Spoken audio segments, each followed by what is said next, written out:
ప్రియమైన దేవుడి బిడ్డలారా, నా ఆధ్యాత్మిక కుటుంబ సభ్యులారా, మీ అందరూ దేవుడి యొక్క కృప వల్ల బాగున్నారు అని తలస్తూ ఇక మీదటను దేవుడి యొక్క ఆశీర్వాదాన్ని పొందుకుంటూ ఆనందంగా శాంతి సమాధానంతో ఈ వాక్య పరిచర్యలో దేవుడు మనతో గొప్పగా మాట్లాడబోతున్నాడు అనే విశ్వాసాన్ని ప్రకటిస్తూ మీ అందరికీ ఈ వాక్య పరిచర్యకు స్వాగతం పలుకుతున్నాను. మనం ఒక క్వశ్చన్ వేసుకోవాలండి.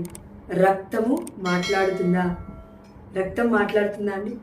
మనము చరిత్ర చూసుకుంటే గనక 400 సంవత్సరాల క్రితమే ఈ లోకంలో ఉన్న శాస్త్రవేత్తలు ఇదిగో రక్తము మాట్లాడుతుంది అని కనుగొన్నారు.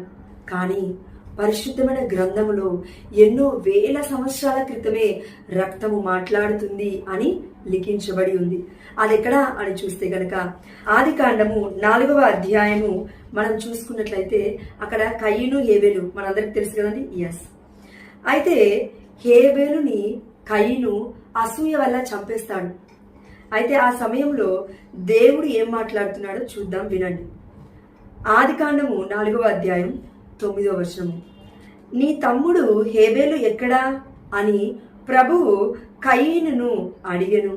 దానికి కయీను, నాకు తెలియదు, నేనేమైనా వానికి కావలివాడనా అని ఎదురు చెప్పెను. దానికి ప్రభువు, అయ్యో, నీవు ఎంత పని చేసితివి, నీ తమ్ముని నెత్తురు నేల మీద నుండి గొంతెత్తి నాకు మొరపెట్టుకొనుచున్నది. చూడండి, ఎంత అద్భుతమైన వాక్యమో. ఇదిగో నువ్వు ఎంత పని చేశావు, అసూయ వల్ల పాపములో పడిపోయావు. ఇప్పుడు నీవు చేసిన ఈ పాపము వలన నీవు శాపాన్ని కొని తెచ్చుకుంటున్నావు. ఎందుకు?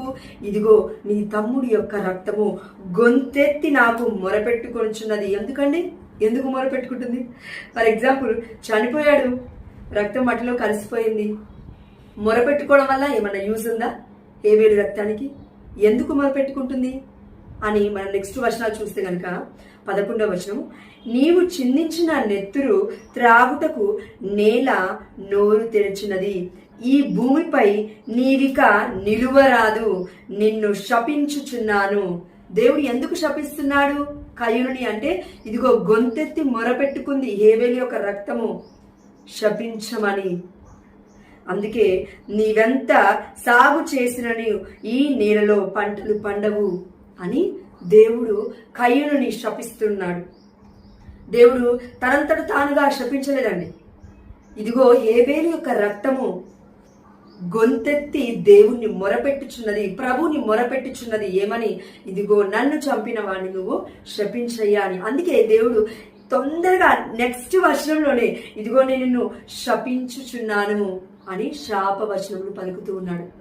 ఇది ఆది కాండంలో జరిగిందండి. ఇప్పుడో మొన్నో నిన్నో జరగలేదండి. ఎన్నో వేల సంవత్సరాల క్రిందటే, భూమి పుట్టినప్పుడే కొన్ని రోజులకే దేవుడు కయీనుని శపించినట్లుగా, హేబేలు యొక్క రక్తము మొరపెట్టినట్లుగా, గొంతెత్తి ఏడ్చినట్టుగా మనకి ఇక్కడ వాక్యం కనబడుతుంది. అంటే పాత నిబంధనలో నిన్ను దూషించే వారిని నువ్వు దూషించవచ్చు, నిన్ను క్షమించని వారిని నువ్వు క్షమించకపోయినా పర్లేదు, నీ ఇష్టానుసారంగా జీవించవచ్చు అని పాత నిబంధన చెప్తుంది. కంటికి కన్ను, పంటికి పన్ను, చంపేసినా తప్పలేదని. కానీ కొత్త నిబంధనకు వచ్చేసరికి యేసు ప్రభుల వారు చెప్పిన గొప్ప ఆజ్ఞ ఏంటండి?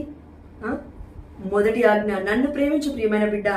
ఇదిగో 2వ ఆజ్ఞ, నిన్ను నీవు ప్రేమించుకున్నట్లే ఎదుటి వారిని ప్రేమించు. అక్కడ కయీనుని హేబేలు రక్తము శిక్షించు, శపించు అని మొరపెట్టుకుంది గొంతెత్తి. కానీ యేసు ప్రభుల వారి యొక్క రక్తం ఏదైతే ఉందో అది పరిశుద్ధమైన రక్తము. ప్రతి పాపము నుండి, ప్రతి శాపము నుండి ప్రపంచ మానవాళంతటికి పాప పరిహారార్థమై చిందబడిన నూతన నిబంధనపు రక్తము, నూతన నిబంధనపు రక్తము అని పరిశుద్ధమైన గ్రంథంలో మనం చూసినాం. అవునా? ఇది పంటికి పన్ను, కంటికి కన్ను అని చెప్పలేదండి యేసు ప్రభుల వారు. కొత్త నిబంధనకు వచ్చేసరికి ఇదిగో నిన్ను శిక్షించే వారిని కూడా క్షమించు, నిన్ను శపించే వారిని కూడా ఆశీర్వదించు, ఇదిగో నీ శత్రువుని కూడా ప్రేమించు, నిన్ను చంపేయాలని అనుకుంటున్న వారి కోసం కూడా నువ్వు ప్రార్థించు, నీ శత్రువు గురించి కూడా నువ్వు ప్రార్థించు అని దేవుడు చెప్తున్నాడు. మాటల ద్వారా కాదండి, క్రియల ద్వారా క్రీస్తు నిరూపించినాడు. ఇదిగో క్రీస్తు ప్రేమ, కల్వరి ప్రేమ నీవు ఈ ప్రపంచానికి ప్రకటించు, ప్రియమైన బిడ్డ, నా రక్తం యొక్క గొప్పతనం ఏంటో బిడ్డలందరికీ, ప్రపంచ మానవాళంతటికి వివరించు అనే యేసుప్రభుల వారి నీకును నాకును నూతన నిబంధనపు రక్తము అంటే ఒక న్యూ టెస్టమెంట్ ని, నూతన నిబంధనని మనకి అద్భుతమైన ఒక ఆశీర్వాదంగా ఇచ్చి ఈ పరిశుద్ధమైన గ్రంథము మన చేతిలో పెట్టి ఉన్నారు. ఇది మనం గుర్తుపెట్టుకోవాలండి.